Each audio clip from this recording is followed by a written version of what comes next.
করার মানুষ এত সচেতন, এত সাংস্কৃতিক প্রিয়, এখানে বড় বড় গুণীজনেরা আছে, তুই উল্টা কি গান গাইতেছিস না? আমি জানি তুমি যাইরা এই বারা বাতুরে সালনটা দিবা।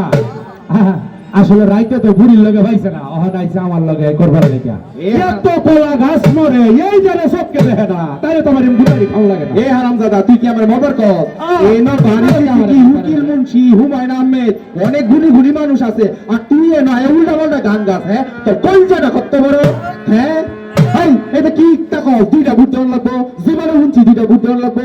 একটা ভোট দিছি আমার বাপ দাদারাও দিছি, আমরাও দিছি। এই যে সংসদে এমপি বানার লাগে একটা সিল মারন লাগে বুড়ো, আর তুই কি কইতাছস দুইটা ভোট দেওয়ার লাগবে? আমার বুঝাই লাগতো না, যা বুঝাইনের মাস্টার সাহেব বুঝাইবো। আমি এই হুন গাইছি, এইটার উপরে আমি ডাক্তার মাস্টার হোক গায়ক মানুষ, আমি গান গাইছি, এটা কি আমার অপরাধ করবে? তারা মাস্টার সাহেব ডাক মাস্টার সাহেব কি হইছে? আসসালামু আলাইকুম। দাদা আমারে খালি গোরা খালি মারে, বুঝে না কিছু। ও বাবা মাস্টার সাহেব, আসসালামু আলাইকুম।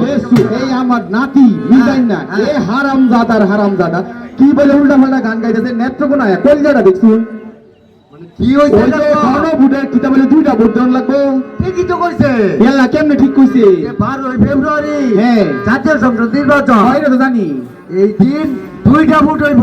হ্যাঁ। একটা হইলো এমপি বাছাই করো না, হ্যাঁ, এটা হলো সাদা ব্যালট পেপারে। আচ্ছা। আর একটা হলো গণভোট। এই গণভোট হইলো হ্যাঁ অথবা না। এই তোমার ইচ্ছা হলে তুমি এতে দিবা, আবার তোমার ইচ্ছা হলে তুমি নাতে দিবা, বুঝছো? বুঝছি, কিন্তু তাহলে গণভোট দিয়া কি গো? কিরম গাবরা দেব অবস্থা আগে হুইন দাও। এই যে এই গণভোট, হ্যাঁ, এই দেশও কিন্তু এটাই প্রথম না। আচ্ছা। বাপদা যখন হ্যাঁ, আমরা বাপদাদার আমলে হইছিল। আবারও হইছে, হ্যাঁ। এইবার হইতাছে। তবে হ্যাঁ, তবে এইবারের গণভোটের একটু গুরুত্ব আলাদা। কিতা? গণভোট দিলে